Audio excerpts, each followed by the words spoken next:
Hello बच्चों, स्वागत है आपके अपने यूट्यूब चैनल अपना स्कूल इंग्लिश पे। जैसा कि बच्चों हम साइंस पढ़ रहे थे, chapter number 1 chemical reaction and equation. इसका पार्ट 3 हम अब कंप्लीट करेंगे। यहाँ पे जो बचे हुए टॉपिक है वो इसमें हम समझेंगे और यहाँ पे देखेंगे। तो यहाँ पे टॉपिक क्या है हमारा, बचा हुआ क्या टॉपिक था ये हमारा, what is thermal decomposition reaction. यहाँ पे थर्मल डिकम्पोजिशन रिएक्शन होता है क्या है, ये इसके बारे में समझते हैं। Decomposition carried out by heating is called thermal decomposition. Decomposition reaction अगर हीट के थ्रू हो रहा है तो उसको हम कहेंगे थर्मल डिकम्पोजिशन रिएक्शंस। ठीक है, आई बात समझ में। जैसे कि हमने ऊपर एग्जांपल नंबर 4 किया है बच्चों, decomposition due to the heating, hence they are all example of the thermal decomposition reaction. जितने भी डिकम्पोजिशन रिएक्शन परफॉर्म होता है बाय हीटिंग के थ्रू, ठीक है, हीटिंग के थ्रू, उसे कहेंगे थर्मल डिकम्पोजिशन रिएक्शन। आपने डिकम्पोजिशन रिएक्शन पढ़ा होगा, तो अगर उसमें हम उस रिएक्शन को कराने में अगर हीट यूज हो रहा है तो उसे हम बोलेंगे यहाँ पे थर्मल डिकम्पोजिशन रिएक्शन। एग्जाम्पल देखते हैं हमें यहाँ पे, इलेक्ट्रोलिसिस ऑफ वाटर, जैसे the breaking down of H2O into H2 plus O2 by passing electricity is known as the electrolysis of the water. ठीक है, आई बात समझ में। तो यहाँ पे एक एग्जाम्पल है जिसमें हम कह रहा है कि ब्रेकिंग डाउन ऑफ H2O, उसको हम H2O और O2 में हम ब्रेक करते हैं इलेक्ट्रिक पास करके, उसे हम बोलते हैं इलेक्ट्रोलिसिस ऑफ वाटर। ठीक है, और ये एग्जाम्पल हमारा थर्मल डिकम्पोजिशन रिएक्शन का। अब दूसरा टॉपिक क्या है, दूसरा ये हमारा है एंडोथर्मिक रिएक्शन। ये होता क्या है एंडोथर्मिक रिएक्शन, इसके बारे में पढ़ते हैं। Endothermic reaction in which energy is absorbed utilized are called endothermic reaction. ऐसा रिएक्शन जिसमें एनर्जी को एब्जॉर्ब कर लिया जाता है, एनर्जी को यूटिलाइज कर लिया जाता है, उसे बोलते हैं हम एंडोथर्मिक रिएक्शन। ये सारे जो एग्जाम्पल जो हम पढ़ रहे हैं यहाँ पे, जितने भी हम डेफिनेशन पढ़ रहे हैं कि थर्मल डिकम्पोजिशन क्या होता है, ये आपके एग्ज़ाम में आता है। एग्ज़ाम में जब आता है बच्चों तो हमें करना क्या होता है, इसमें एक छोटा सा एक्सप्लेनेशन लिख देना होता है और इसमें कुछ रिएक्शन और एग्जाम्पल लिख देना होता है। ठीक है बच्चों, तो अगर आपके बोर्ड एग्जाम में आता है कि what is thermal decomposition reaction या फिर एंडोथर्मिक रिएक्शन या फिर और जितने भी रिएक्शन आपने फर्स्ट एंड सेकेंड वीडियो में पढ़ा, अगर उसमें से कोई भी रिएक्शन आता है तो आप डेफिनेशन लिखना, डेफिनेशन के बाद यहाँ पे एक एग्जाम्पल लिखना और एक रिएक्शन के थ्रू उसे समझा देना। ठीक है, इससे आपको पूरे मार्क्स मिल जाएंगे। यहाँ पे एंडोथर्मिक रिएक्शन क्या होता है, तो एंडोथर्मिक रिएक्शन मैंने यहाँ पे छोटे से लिखा हुआ है। यहाँ पे endothermic reactions in which energy is absorb, यानी कि यूटिलाइज कर लेता है। ऐसा रिएक्शन जिसमें एनर्जी यूटिलाइज हो जाता है या फिर एब्जॉर्ब्ड हो जाता है, ऐसे रिएक्शन को हम बोलते हैं एंडोथर्मिक रिएक्शन। जैसे यहाँ पे एग्जाम्पल लिखा हुआ है, in decomposition of the ferrous sulphate crystals heat was provided to carry out the reaction, hence it is an example of endothermic reaction. यहाँ पे कह रहा है कि फेरस सल्फेट को फेरस सल्फेट क्रिस्टल को हीट करते हैं तो वो हमें प्रोवाइड करता है रिएक्शन। जैसे ये हमारा हीट के थ्रू रिएक्शन हो रहा है, तो जो भी रिएक्शन अगर हीट के थ्रू होता है तो उसको हम बोलते हैं एंडोथर्मिक रिएक्शन। समझ में आई बात बच्चों, एंडोथर्मिक रिएक्शन क्या होता है। अब हम पढ़ते हैं डबल डिस्प्लेसमेंट रिएक्शन। इसमें हम समझते हैं कि ये डबल डिस्प्लेसमेंट रिएक्शन होता क्या है। जैसे यहाँ पे, it is the type of chemical reaction in which two compounds react and their positive and negative ions, ठीक है, which place to form two new product। यहाँ पे कह रहा है कि इन डबल डिस्प्लेसमेंट रिएक्शन में यहाँ पे दो आयन होंगे, एक नेगेटिव एक पॉजिटिव आयन। जैसे आपने एग्जांपल में अगर मैं बताऊँ तो आपने बैटरी के दो टर्मिनल्स देखा होगा, एक पॉजिटिव टर्मिनल्स और एक नेगेटिव टर्मिनल्स। ठीक है, उसमें जो रिएक्शन होता है वो डबल डिस्प्लेसमेंट रिएक्शन होता है। तो इस टाइप के रिएक्शन को जिसमें दो पॉजिटिव आयन रिएक्ट करते हैं, यानी कि positive ion and negative ion, उसको हम यहाँ पे कहेंगे डबल डिस्प्लेसमेंट रिएक्शन। और इसमें क्या होता है बेटा, दो न्यू प्रोडक्ट बनता है यहाँ पे। ठीक है, in easy language, in double displacement reaction there is displacement of two substances to form two new product. यहाँ पे कह रहा है कि यहाँ पे इस डिस्प्लेसमेंट रिएक्शन में यहाँ पे दो सब्सटेंसेस होंगे, ठीक है, जो आपस में रिएक्ट करके दो नए प्रोडक्ट बनाएंगे। जैसे एग्जांपल में अगर आप देखो यहाँ पे, तो when sodium sulphate solution is mixed with bohrium chloride solution it form a bohrium sulphate. ठीक है, यहाँ पे कह रहा है सोडियम सल्फेट को अगर हम बोरियम क्लोराइड के साथ रिएक्ट कराते हैं तो यहाँ पे बनता है bohrium sulphate and sodium chloride बनता है। ठीक है, यहाँ पे देखोगे तो दो रिएक्टेंट्स हैं यहाँ पे और दो नए प्रोडक्ट भी फॉर्म हो रहा है। ठीक है, अगर एक्सप्लेनेशन अगर हम करूँ तो the positive and negative ions of sodium sulphate यानी कि Na2SO4 जिसमें Na+ और SO4 यहाँ पे माइनस, एक पॉजिटिव एक नेगेटिव आयन और यहाँ पे एक पॉजिटिव आयन। ठीक है बच्चों, आए बात समझ में।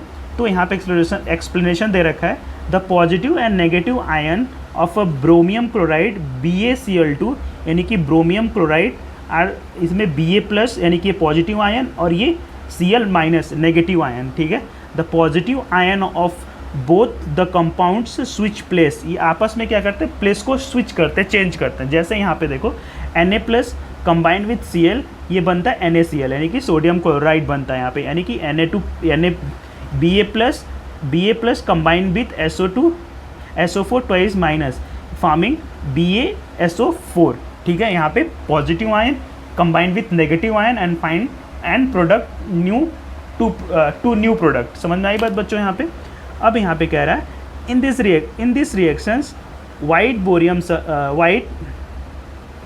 ब्रोमियम sulphate is formed as a participant. ठीक है, जो होता है ये insoluble solid is called the participants. ठीक है, ऐसे सॉलिड जो इनसॉल्यूबल होते हैं उनको बोलते हैं प्रेसिपिटेट। सॉरी, ये प्रेसिपिटेट लिखा हुआ है।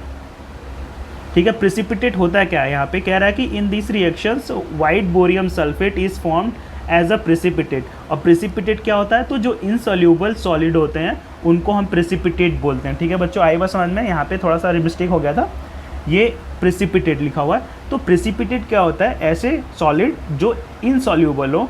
ठीक है, उसे हम प्रेसिपिटेट बोलते हैं। अब आगे पढ़ते हैं हम यहाँ पे। This bohrium sulphate BaSO4 is formed because of the reaction of positively charged ion of a borium and Ba2+ and negatively charged ion sulfate SO4 -। ठीक है, आई बात समझ में आपको। इतना नोट यहाँ पे क्या लिखा हुआ, reactions in which precipitate is formed is a precipitate reaction। इसे हम अगर प्रेसिपिटेट रिएक्शन क्या होता है तो इसमें प्रेसिपिटेट बनते हैं यानी कि जो इनसॉल्यूबल सॉलिड होते हैं। ठीक है, the ever reactions is also the example of precipitate reaction since the precipitates of BaSO4 is formed.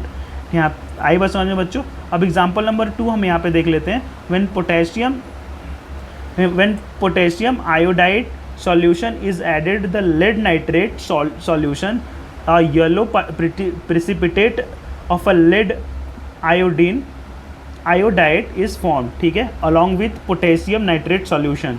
ठीक है, अब इसको हम एक्सप्लेन करते हैं यहाँ पे। The positive and negative ions of potassium iodide Kl and K+, यहाँ पे L- ion and the positive and negative ions of a lead nitrate PbNO3 twice and Pb2 यहाँ पे NO3 थ्राइस। ठीक है, यहाँ पे the positive ions of both the compounds switch places यानी कि K+ combined with NO3 forming KNO3। ठीक है, and Pb2+ combined with I- forming PbI2 यानी कि KlPb NO3 ट्वाइस बनता है हमारा KNO3 और PbL2 यानी कि यहाँ पे येलो प्रेसिपिटेट बनता है। ठीक है, आई बात समझ बच्चों, यहाँ तक आपको समझ में आ गया। ठीक है, अब हम नेक्स्ट रिएक्शन पढ़ेंगे यहाँ पे ऑक्सीडेशन एंड रिडक्शन रिएक्शन क्या होता है। ठीक है, reduction, oxidation and reduction reaction होता क्या, व्हाट इज ऑक्सीडेशन, ऑक्सीडेशन यहाँ पे होता क्या है। ठीक है, पढ़ते हैं यहाँ पे। Adding of oxygen to a substances और a removable of hydrogen from the substances is called oxidation. Oxidation क्या होता है कि हम यहाँ पे ऑक्सीडेशन किसी भी सब्सटेंसेस में ऑक्सीजन ऐड कर रहे हैं या फिर उसमें से हाइड्रोजन रिमूव कर रहे हैं, ऐसे रिएक्शन को हम बोलेंगे ऑक्सीडेशन। ठीक है, यहाँ पे यही लिखा हुआ है, adding of oxygen in a substances of a removal of hydrogen form a substances is called oxidation. ठीक है, यहाँ पे adding of oxygen to substances में हम ऑक्सीजन ऐड करते हैं, या रिमूवेबल ऑफ हाइड्रोजन, या फिर हाइड्रोजन को रिमूव करते हैं और सब्सटेंसेस जो बनता है उसी को हम बोलते हैं ऑक्सीडेशन। समझ में आई बात? जैसे यहाँ पे एग्जांपल दिया हुआ है, copper when heat in presence of oxygen trunk black, ठीक है, टर्न्स ब्लैक, टर्न्स ब्लैक। कह रहा है कि जब कभी कॉपर को हम ऑक्सीजन के प्रेजेंस में अगर हम उसको हीट करते हैं, यहाँ पे हीटेड टर्न्स ब्लैक, वो क्या हो जाता है, काला पड़ जाता है, ठीक है। As a black copper oxide is formed, यहाँ पे क्या बन जाता है, वो ब्लैक कॉपर ऑक्साइड बन जाता है। यानी कि अगर हम कॉपर को ऑक्सीजन के प्रेजेंस में रिएक्ट कराएं तो कॉपर ऑक्साइड बनाता है, ठीक है। यानी कि CuO2 से अगर रिएक्ट कराएं तो यहाँ पे CuO बन जाता है, यानी हीट करने से, ठीक है। और इसमें भी हीट लग रहा है, यानी कि एंडोथर्मिक रिएक्शन ये भी है, एग्जाम्पल ऑफ एंडोथर्मिक रिएक्शन यहाँ पे बोल सकते हैं यहाँ पे, ठीक है बच्चों। यानी कि ये कह रहा है कि जब हम कॉपर को हीट करते हैं प्रेजेंस ऑफ ऑक्सीजन, वो क्या बन जाता है, ब्लैक कलर बन जाता है, टर्न्स ब्लैक, ठीक है। As a black copper oxide बनता है, यहाँ पे ब्लैक कॉपर ऑक्साइड फॉर्म होता है, जैसे CuO2, यानी यहाँ पे हीट करने पे ये बनता है, ठीक है, प्रेजेंस ऑफ ऑक्सीजन। एंड क्या होता है ऑक्सीडेशन, आपको पता चल गया। ऑक्सीडेशन में हम बच्चों सिंपल क्या करते हैं, ऑक्सीजन या तो हम ऐड करते हैं या रिमूव करते हैं हाइड्रोजन इसी को किसी भी सब्सटेंसेस में, और सब्सटेंसेस फॉर्म होते, उसी ऐसे सब्सटेंसेस क्या होता है, फॉर्म होता है, और इसी को हम क्या बोलते हैं, ऑक्सीडेशन। आए बस समझ में बच्चों? तो यहाँ तक हमने पढ़ा ऑक्सीडेशन तक, ठीक है। आगे हम कंटिन्यू करते हैं। ऑलराइट बच्चों, तो अब हम पढ़ेंगे यहाँ पे रिडक्शन रिएक्शन। होता क्या है ये रिडक्शन? तो removable of oxygen from substances और addition of hydrogens to substances is called reduction. Reduction यहाँ पे होता है बच्चों, अगर यहाँ पे या तो रिमूवेबल ऑफ ऑक्सीजन या एडिशन ऑफ सब्सटेंसेस अगर हो रहा है तो इसको हम बोलते हैं रिडक्शन। अब रिडक्शन का एग्जांपल देख लेते हैं। यहाँ पे कह रहा है if hydrogen gas passed over copper oxide carbon and water are obtained. अगर यहाँ पे कह रहा है कि कॉपर ऑक्साइड, अगर यहाँ पे कॉपर ऑक्साइड प्लस हाइड्रोजन हम रिएक्ट कराएंगे तो हमें मिलेगा कॉपर एंड वाटर मिलेगा। यहाँ पे देखो CuO H2O अगर हम रिएक्ट करा रहे हैं यहाँ पे तो Cu और H2O यहाँ पे मिल रहा है, ठीक है बच्चों। आई बात समझ में? अब दूसरा हमारा है what is redox reaction. Redox reaction क्या होता है? Red stand for the reduction and ox for oxidation, ठीक है। रिडक्शन और ऑक्सीडेशन यहाँ पे कह रहा है कि सम टाइम, कभी कभी oxidation and reductions occur simultaneously, कभी कभी रिडक्शन और ऑक्सीडेशन एक साथ हो जाते हैं, ठीक है, एक 1 by 1 हो जाते हैं, ठीक है। In a reaction of a 2 substances, इस रिएक्शन में 2 सब्सटेंसेस, 1 सब्सटेंसेस में लूज ऑक्सीजन, एक सब्सटेंसेस जो होता है वो ऑक्सीजन को लूज कर देता है एंड अदर में गेन द ऑक्सीजन, और अदर दूसरा क्या हो सकता है, मे बी वो गेन कर सकता है ऑक्सीजन, ठीक है। यानी कि यहाँ पे जो रिडॉक्स रिएक्शन है उसमें रीड का मतलब होता है रिडक्शन एंड ऑक्स का मतलब होता है ऑक्सीडेशन। और यहाँ पे कह रहा है कि अगर हम क्या करें, ऑक्सीडेशन या फिर रिडक्शन, इसमें क्या होता है ना, कभी कभी ऐसे रिएक्शन हो जाते हैं कि कभी कभी उसमें ऑक्सीडेशन और रिडक्शन दोनों हो जाते हैं, ठीक है। और इसमें होता क्या है, तो इस रिएक्शन में 2 सब्सटेंसेस होता है, एक तो ऑक्सीजन लूज कर देता है और दूसरा ऑक्सीजन में भी गेन कर लेता है, ठीक है। यहाँ पे आई बस समझ में? या हम बोल सकते हैं 1 सब्सटेंसेस में गेन हाइड्रोजन एंड अदर में लूज हाइड्रोजन। एक अगर गेन करेगा तो दूसरा यहाँ पे लूज कर रहा है। यहाँ पे 2 सब्सटेंसेस होते हैं, अगर एक ऑक्सीजन को गेन कर रहा है तो दूसरा ऑक्सीजन में भी लूज करेगा, ठीक है। या फिर हम बोल सकते हैं कि 1 सब्सटेंसेस में भी गेन हाइड्रोजन एंड अदर में लूज यहाँ पे हाइड्रोजन्स, ठीक है। यहाँ पे कह रहा है कि एक सब्सटेंसेस में भी गेन हाइड्रोजन, गेन कर सकता है हाइड्रोजन, या यहाँ पे और दूसरा क्या कर सकता है, लूज कर सकता है हाइड्रोजन को। समझ में आई बात? तो इस टाइप की रिएक्शन को हम रिडॉक्स रिएक्शन कहते हैं, जिसमें रिडक्शन और ऑक्सीडेशन दोनों एक साथ होता है, ठीक है। बात समझ में आ रही है बच्चों आपको? एग्जाम्पल के लिए अगर हम देखें यहाँ पे तो example of redox reaction, oxidation and reduction, ठीक है। Oxidation and reduction reaction, oxidation reaction में देखा हमने और रिडक्शन रिएक्शन भी यहाँ पे हमने देखा है, ठीक है। आपको समझ में आ गया कि रिडॉक्स रिएक्शन क्या होता है? तो ये रहा रिडॉक्स रिएक्शन का हम डेफिनेशन क्या होता क्या है, तो एक बार और मैं आपको समझा देता हूँ। कभी कभी क्या होता है, रिडॉक्स रिएक्शन एंड यहाँ पे ऑक्सीडेशन साइमल्टेनियसली हो जाते हैं किसी रिएक्शन में, ठीक है। तो इसमें होता क्या है, या तो सब्सटेंसेस ऑक्सीजन गेन करता है या ऑक्सीजन कोई दूसरा यहाँ पे लूज़ करता है, ठीक है। ऐसे ही यहाँ पे, या फिर यहाँ पे कह रहा है कि या फिर हाइड्रोजन लूज़ करता है एक, और एक हाइड्रोजन गेन करता है, ठीक है। तो ऐसे ही रिएक्शन को हम क्या बोलते हैं बच्चों, रिडॉक्स रिएक्शन। आपको समझ में आया रिडॉक्स रिएक्शन क्या होता है। अब हम आगे करते हैं यहाँ पे। अब हम एक नया टॉपिक पढ़ते हैं यहाँ पे, कोरेजन। होता क्या है कोरेजन, व्हाट इज़ कोरेजन। यहाँ पे corrosion is a attack on the metal which is the result for a chemical reactions between the metal and surrounding environment, ठीक है। कोरेजन क्या होता है, and these substances may be moisture, acids और oxygen. ये कह रहा है कि corrosion is attack on the metal. Corrosion हमेशा क्या होता है, मेटल पे अटैक करता है, जिसका रिजल्ट ये होता है कि केमिकल रिएक्शंस के थ्रू मेटल के बीच, मेटल में ये एक प्रोसेस, एक मतलब ब्राउन कलर का एक प्रोसेस हो जाता है। जैसे reaction between the metal surrounding environment, आपके एनवायरनमेंट में रखे हुए जो जैसे कि छत पे आप कोई सरिया या फिर कोई चीज़ आप लोहे की मतलब मेटल की बनी हुई चीज़ें रख देते हो, तो आप क्या देखते हो कि वो वाटर और ऑक्सीजन और यहाँ पे और सारी केमिकल रिएक्शन होते हैं उसमें, जिसमें वो ब्राउन कलर का हो जाता है। इट मीन्स कि वो क्या हो जाए, कोरेजन, वहाँ पे उसे कोरेजन कहते हैं, ठीक है। जैसे मेटल की कोई भी बनी हुई चीज़ें अगर आप एनवायरनमेंट में रख देते हो तो वो आपस में ऑक्सीजन और यहाँ पे वाटर के साथ रिएक्ट करा के यहाँ पे उसमें जंग लग जाती है। बेसिकली ये से जंग कहते हैं, ठीक है। कोरेजन होता है क्या, तो एक बार पढ़ लेते हैं हम यहाँ पे। Corrosion is a attack on a metal which is result of a chemical reactions between the metal and surrounding environment, and these substances may be moisture हो सकता है, acid हो सकता है या फिर ऑक्सीजन हो सकता है, ठीक है। ज़्यादातर मॉइस्चर और ऑक्सीजन की वजह से होता है। इसको हम जंग भी बोलते हैं, जंग लग जाते हैं, ठीक है। जितने भी मेटल की बनी हुई आर्टिकल्स होती हैं उस पर अगर बाहर रख देते हैं तो बारिश और धूप के और हवा की वजह से ये जंग लग जाते हैं, ठीक है। In easy language, destructions of a metal because of the attack of moisture and acids is called the corrosion, ठीक है। मतलब धीरे धीरे क्या होता है, मेटल धीरे धीरे डिस्ट्रॉय हो जाता है, ठीक है। डिस्ट्रक्शंस ऑफ अ मेटल, ठीक है। ये धीरे धीरे अगर आप उस पर ध्यान नहीं देते हो तो धीरे धीरे मेटल को क्या करता है, ये ख़राब कर देता है। और इससे क्या होता है, मेटल जो हमारा होता है धीरे धीरे कमज़ोर पड़ जाता है और टूट जाता है। जैसे मान लो कि अगर मेटल की बनी हुई चीज़ें आप कोई छत पर रख देते हो तो जब बारिश होता है उसमें हवा लगती है तो धीरे धीरे उसमें जंग लग जाता है, और वो जब जंग लग जाता है यानी कोरेजन हो जाता है तो वो क्या करता है, वो कमज़ोर हो जाता है और टूट जाता है। आई बात समझ में बच्चों। तो अब इसका यहाँ पे एग्जांपल जैसे आप समझ लो, जैसे रस्टिंग ऑफ आयरन, ठीक है।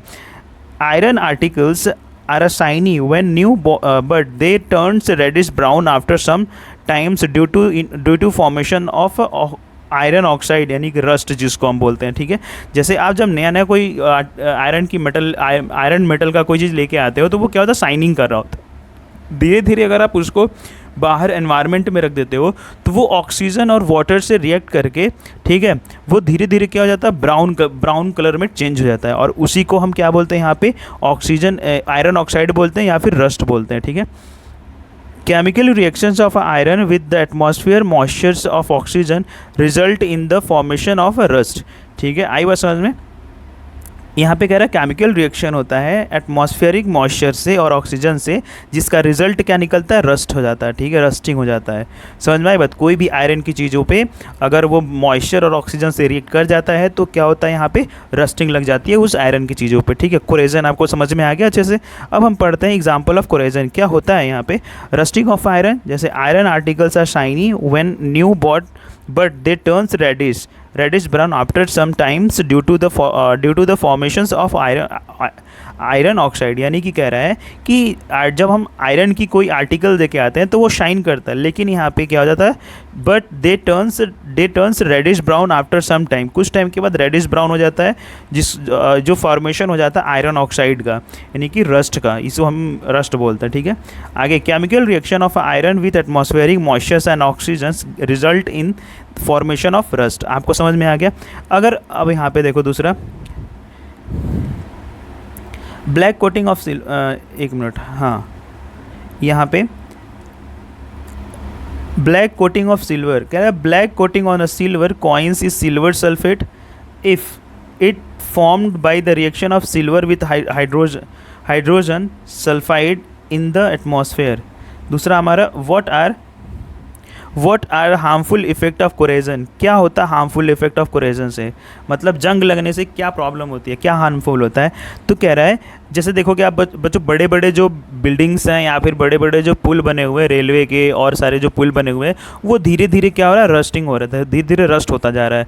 अब वो जब रस्टिंग होता जाएगा तो वो कमज़ोर पड़ जाएगा, एक ना एक दिन वो टूट करके गिर जाएगा। ठीक है, जैसे आपने हावड़ा ब्रिज का नाम सुना होगा, हावड़ा पुल जो है वो सुना होगा, वो दिखाया था न्यूज़ में कि वो धीरे धीरे क्या हो रहा है, कोरेजन हो रहा है। वहाँ पे जो स्पीड करते हैं लोग, गुटखा खाते हैं, इसके नीचे थूक देते हैं या फिर चलते हुए लोग, तो वो धीरे धीरे जो पाए होते हैं, यानी जो पोल होता है, जो खंभा होता है जिस पे वो खड़ा होता है, वो धीरे धीरे क्या हो रहा है, रस्टिंग होता जा रहा है। अब रस्टिंग होता जा रहा है तो एक ना एक दिन वो क्या हो जाएगा, टूटने के कगार पे आ जाएगा। ठीक है, तो इससे बड़े बड़े बिल्डिंग्स जो होते हैं वो टूटने के कगार पे आ जाते हैं। यही कह रहा है कि what is harmful effect of corrosion if causes damage of the cars, railways, bridges and all others. ठीक है, structured that are made of iron, ऐसे स्ट्रक्चर्ड जो आयरन से बने होते हैं। ठीक है, कह रहा है कि money is to be spend over the year of replace them, हमेशा अगर वो ख़राब हो जाते हैं तो बार बार हमको उनको रिप्लेस करना पड़ता है। ठीक है, नए से, वही यहाँ पे कह रहा है मेंटेनेंस का खर्चा आ जाता है। ठीक है, ये कह रहा है what is the chemical reactions for rusting of iron, chemical reaction होता है क्या रस्टिंग ऑफ आयरन का। यहाँ पे iron react with oxygen and moisture, iron क्या करता है, ऑक्सीजन और मॉइस्चर से क्या करता है, रिएक्ट करता है। ठीक है, वो जैसे water to form hydrates iron oxide. ठीक है, हाइड्रेट आयरन ऑक्साइड बनाता है यहाँ पे। ठीक है बच्चों, आई बात समझ में। जैसे कि कह रहा है कि आयरन रिएक्ट करता है ऑक्सीजन और मॉइस्चर से फ्रॉम हाइड्रेट, और हाइड्रेट आयरन ऑक्साइड बनाता है यहाँ पे। जैसे यहाँ पे आयरन हो गया, ऑक्सीजन से रिएक्ट कर रहा है और वाटर से रिएक्ट कर रहा है, यानी कि FeO2 और H2O से रिएक्ट करने के बाद हमारा जो बन रहा है Fe2O3 एंड H2O यहाँ पे बन रहा है, यानी कि हाइड्रेट आयरन ऑक्साइड बन रहा है यहाँ पे। ठीक है बच्चों, आई बस समझ में। अब इसको प्रिवेंट कैसे करते हैं, बचाते कैसे हम इसको, how to prevent corrosion, corrosion से हम बचाते कैसे हैं। Avoid exposures of a corrosions agent, यहाँ पे कह रहा है this can be done storing the substances under the safe conditions away from the moisture, हम अपने सब्सटेंसेस को क्या कर सकते हैं, मॉइस्चर से दूर रख सकते हैं, मतलब बाहर नहीं रखना है उसको, कहीं घर में रखो, या फिर उसे किसी तरीके से प्रिवेंट करना चाहिए, जैसे by covering metal surface with the paints. कह रहा है कि मेटल सरफेस को पेंट करके भी बचाया जा सकता है। कह रहा है paint don't get oxidised, it's act as the barrier between the metal and outer environment, ये क्या करता है, आउटर एनवायरनमेंट को एक तरह से बैरियर का काम करता है। जैसे आपके दरवाजे को देखोगे तो वो ब्लैक पेंट होता है। ठीक है, अगर कोई भी चीज़ दरवाज़ा या फिर कोई मेटल की बाहर लगी हुई है तो उसे ब्लैक पेंट करते हैं कोरेजन से बचाने के लिए। एक होता है इलेक्ट्रोप्लेटिंग, यहाँ पे कह रहा है plating the surface one more reactive metals by less. ठीक है, reactive metals like zinc and prevent the oxidation, क्या करते हैं उसको इलेक्ट्रोप्लेटिंग करते हैं। इलेक्ट्रोप्लेटिंग में क्या होता है, एक सरफेस बन जाता है जो रिएक्टिव मेटल जैसे जिंक का, यहाँ पे एक प्रिवेंट करने के लिए, मतलब एक मेटल के ऊपर एक और मेटल की लेप लग जाती है जिससे वो कोरेजन होने से बच जाता है। ठीक है बच्चों, आई बात समझ में यहाँ तक। अब हम पढ़ेंगे यहाँ पे दूसरा हमारा व्हाट इज़ रेंसिडिटी, रेंसिडिटी क्या होता है एंड हाउ इज़ कॉज्ड, और इसका कारण क्या होता है, रेंसिडिटी किसे कहते क्या है। कह रहा the spoilage of food in such a way that is become a unit of it unfit to eat. ठीक है, इज़ कॉल्ड द रेंसिडिटी। कह रहा है कि कोई भी खाने की चीज़ें क्या होता है, कोई भी खाने की चीज़ें अगर वो खाने के लिए अच्छा नहीं है, मतलब सेहत के लिए अच्छा नहीं है, जैसे कि द स्पॉइलेज ख़राब, मतलब जो ख़राब खाना होता है वो क्या होता है, खाने के लिए अनफिट होता है बिल्कुल। कह रहा है एक बार और मैं आपको समझा दे रहा हूँ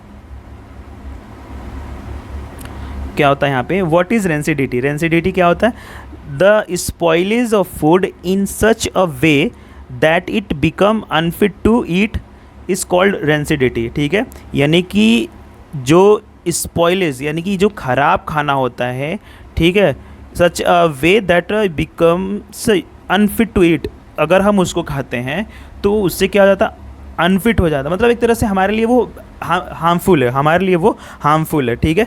अब ये होता क्यों है? इट इज़ कॉजेस्ड बाय ऑक्सीडेशन, ठीक है, causes bye oxidation of fat and oil present in food. जो खाने के अंदर फैट और जो फैट और यहाँ पे फैट है और ऑयल्स है उनका ऑक्सीडेशन होता है, इस वजह से वो क्या होता है, ख़राब हो जाते हैं।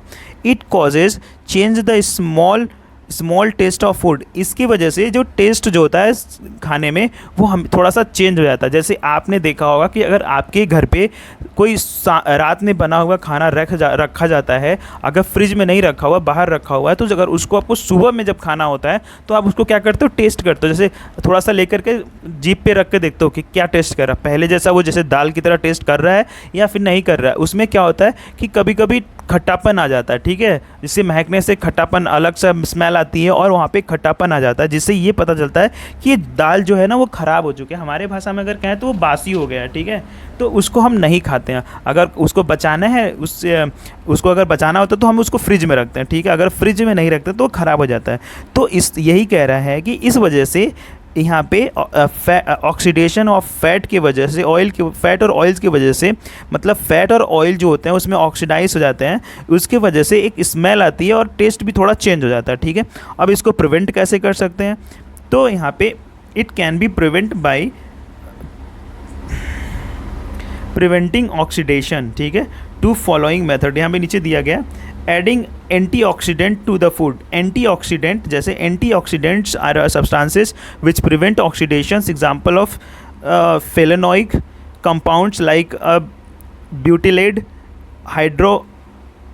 हाइड्रोऑक्सीनेसल्स, यहाँ पे इसको BHA, एंड ब्यूटिलेटेड हाइड्रोऑक्सीटोन, यहाँ पे क्या लिखा, हाइड्रोक्सीटोनेल्स, ठीक है, यानी कि BHT, ठीक है, हाइड्रोऑक्सीनोस एंड ऑक्सीनेल्स, जिसको हम BHA बोल रहे हैं यहाँ पे, ठीक है, यहाँ पे ब्यूटिलेटेड बोल रहे हैं यहाँ पे, और हाइड्रोऑक्सीटोनल्स यहाँ पे BHT बोल रहे हैं, ठीक है। ये जो होता है इससे बचाया जा सकता है, एंटीऑक्सीडेंट होते हैं, ठीक है। कीप फूड इन रेफ्रिजरेटर, हम यहाँ पे फ्रिज में रख देते हैं। Refrigerator has low temperature, oxidation slow down at low temperature. जो ऑक्सीडेशन यहाँ पे होता है वो लो टेम्परेचर पे स्लो होता है, ठीक है। दूसरा हमारा यहाँ पे तीसरा कह रहा है, storing food in right containers, जैसे right containers there is a little exposure to oxygen, so there is low condition, मतलब ऐसे चीज़ों में रख देना चाहिए जहाँ से थोड़ा सा ऑक्सीजन क्या करे, पास कर रहा हो, ठीक है, ऐसी जगहों पे रख देना चाहिए। यहाँ पे दूसरा कह रहा है, keeping food away from light, मतलब यहाँ पे लाइट से दूर, यानी कि absence of a light oxidation process slow down, ठीक है। अगर हम लाइट से उसको दूर रख देते हैं तो यहाँ पे ऑक्सीडेशन प्रोसेस स्लो डाउन हो जाता है, ठीक है। Packaging food and oil in nitrogen gas, ठीक है, जैसे bags of a chips are flooded with the nitrogen, ठीक है, and nitrogen gas prevent oxygen from reaching the food and prevent oxidation. यहाँ पे जो आप चिप्स खाते हो, जो आप कुरकुरे खाते हो, जो भी पैक्ड फूड होती है उसके अंदर नाइट्रोजन, जैसे आप देखोगे ना चिप्स खोलते तो हवा निकलती है, पूरी फुली होती है, उसके अंदर नाइट्रोजन गैस फील किया जाता है उसको बचाने के लिए, उसको ऑक्सीडेशन होने से बचाने के लिए। आई बस समझे बच्चों? तो ये आपको पूरा चैप्टर आपको समझ में आया? तो अगर आपको ये हमारा पूरा चैप्टर समझ में आ रहा है तो आप हमारे वीडियो को लाइक कर सकते हो, चैनल को सब्सक्राइब कर सकते हो और अपने दोस्तों में भी शेयर कर सकते हो। बच्चों यहाँ पे आप निश्चिंत रहो, आपको हर एक सब्जेक्ट का बिल्कुल फुल डिटेल वीडियो मिलेगा। ऐसा नहीं कि अगर यूट्यूब है तो यहाँ पे कम पढ़ाया जाएगा, बिल्कुल नहीं। आप अगर पूरे अच्छे से वीडियो को देखते हो तो आपको फुल वीडियो, हर सब्जेक्ट का फुल कोर्स वीडियो आपको मिलेगा, ठीक है। और जैसे ही आपका एग्ज़ाम नज़दीक आता जाएगा तो PYQ हम करेंगे यहाँ पे, और यहाँ पे लाइव क्लास भी आपका ले लूँगा, PYQ करवा दूंगा मैं आपका, और प्रीवियस ईयर PYQ करेंगे हम, ठीक है। PYQ बहुत सारे हम PYQ करेंगे और ढेर सारा एक्सरसाइज भी करेंगे। तो समझ में आई बात बच्चों? तो आपको अगर पसंद आ रहा है तो आप अपने लाइक करो और अपने दोस्तों में भी शेयर करो, ठीक है। तो आप थैंक यू फॉर वॉचिंग, धन्यवाद, और आगे आप पढ़ाई करते रहो। Thank you for watching.